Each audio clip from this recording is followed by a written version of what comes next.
वसुदेव जी ने कहा, नंद जी ये सब मन से ही तो मानने की बात है,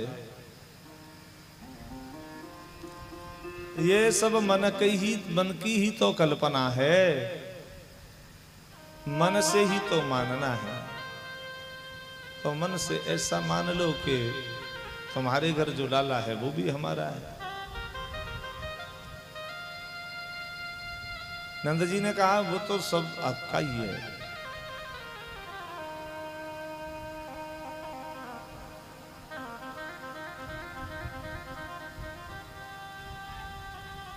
मन से ही तो मानने की बात है। नंद जी बोले वो सब आपका ही तो है।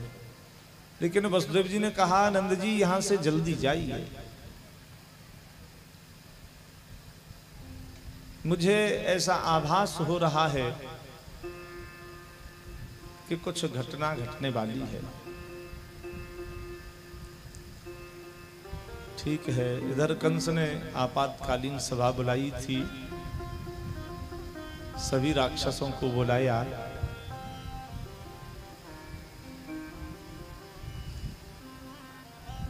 उसमें पूतना भी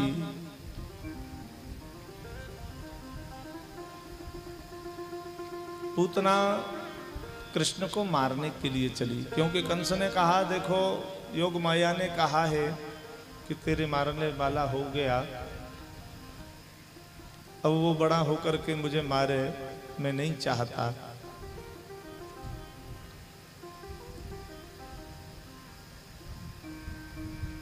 तो पूतना चली है मारने के लिए।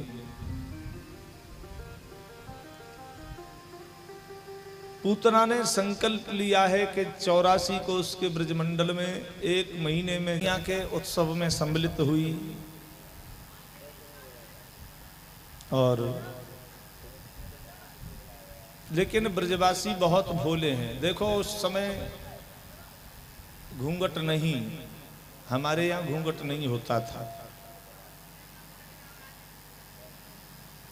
लेकिन वो घूंघट लगा करके गई। लेकिन ब्रजवासियों ने सोचा मैया यशोदा के बचपन की कोई सहेली बहुत दूर रही होगी, वहां ऐसा होगा शायद, आई है। मार्ग दे दिया सबने।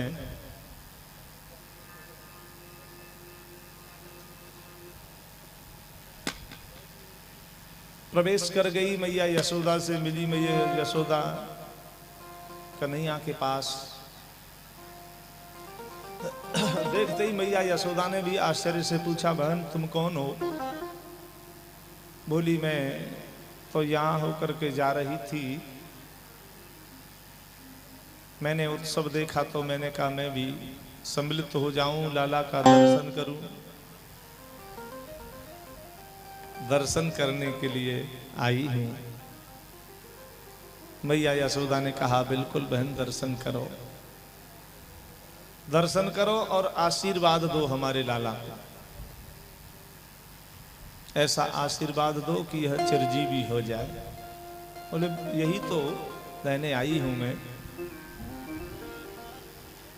लेकिन मैया यशोदा ने कहा कि बहन महर तो गए हैं कंस का वार्षिक कर देने के लिए,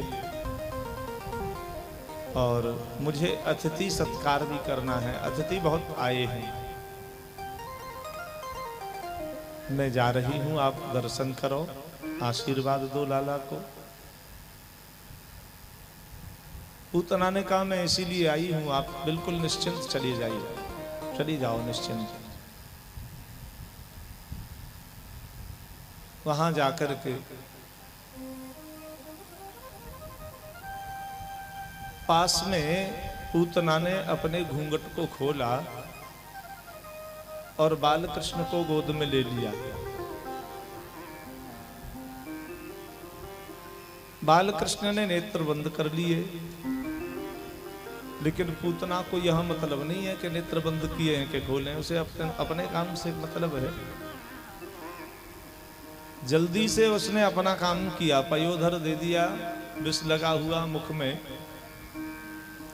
गोविंद के मुखारविंद में। बालकृष्ण तो पान करने लगे।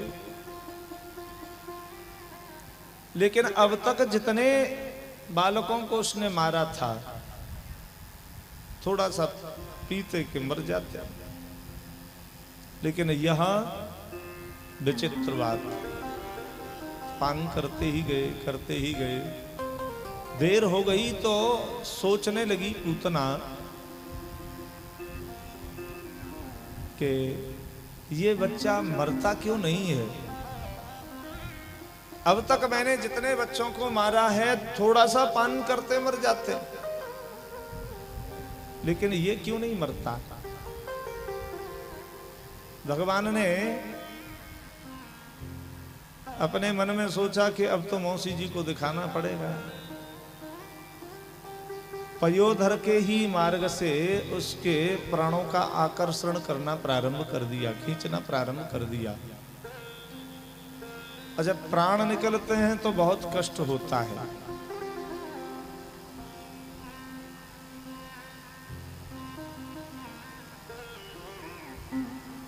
बहुत कष्ट बताया है लेने में भी। जन्मत मरत दुसह दुख होई, एही स्वल्पं वह व्यापन कोई। किंचित मात्र भी, वो कह रहे हैं जन्मने में और मरने में जितना दुख होता है वह ऐसे नहीं व्यापेगा और इसका ज्ञान नहीं जाएगा। तो जन्मने में मरने में बहुत दुख होता है, और जब दुख बहुत होता है तो फिर छिपाव नहीं चलता है। पूतना अपने ही स्वरूप में आ गई। जब प्राण निकलने लगे, विराट रूप धारण कर लिया और लेकर के उड़ गई और कहती जा रही है, सामुंच मुंचालमिते प्रभासिणी निष्पीडयमानाखिल जीव मर्मणे बिभ्रत नेत्रे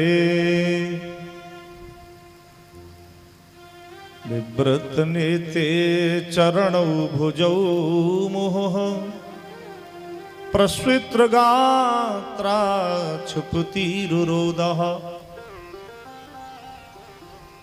सा मुंच मुंचालमिति प्रभाषणी। मुंच मुंच, छोड़ छोड़, अरे लाला छोड़, अरे छोड़ छोड़ छोड़। अब ज्यादा छोड़ छोड़ कई बार कहने लगी तो भगवान बोले, मौसी जी कहना ही बेकार है, छोड़ना नहीं जानते हम। बड़ी मुश्किल से तो पकड़ते हैं, लेकिन एक बार जब पकड़ लिया तो फिर छोड़ने का नाम नहीं है।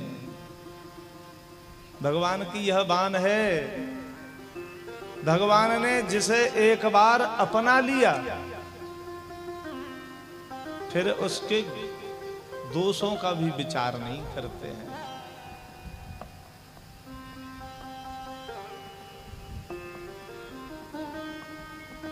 क्यों? गोस्वामी जी कह रहे हैं, जन अवगुण प्रभु राखन काऊ, दीन बंधु मृदु, दीन बंधु चित मृदुल स्वभाव। अपने जनों का यानी भक्तों का फिर अवगुण नहीं देखते। एक बार अगर पकड़ लिया तो फिर अवगुण, फिर तो उसे छोड़ते नहीं कभी। कैसे भी जिसे पकड़ लिया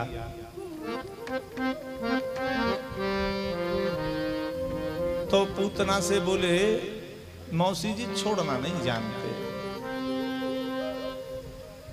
पूतना का प्रणंत कर दिया और विशाल शरीर उसका कंस के बगीचे में गिरा, लेकिन भगवान उसके वक्षस्थल पर खेल रहे। अच्छा, विशाल शरीर इतना 6 कोस का,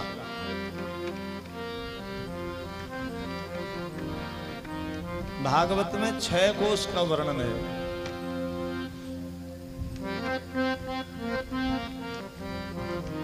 अब किलोमीटर तो अब मान लो, नहीं तो पहले कोई किलोमीटर तो थे नहीं, कोस ही थे। 6 कोष का शरीर उसका।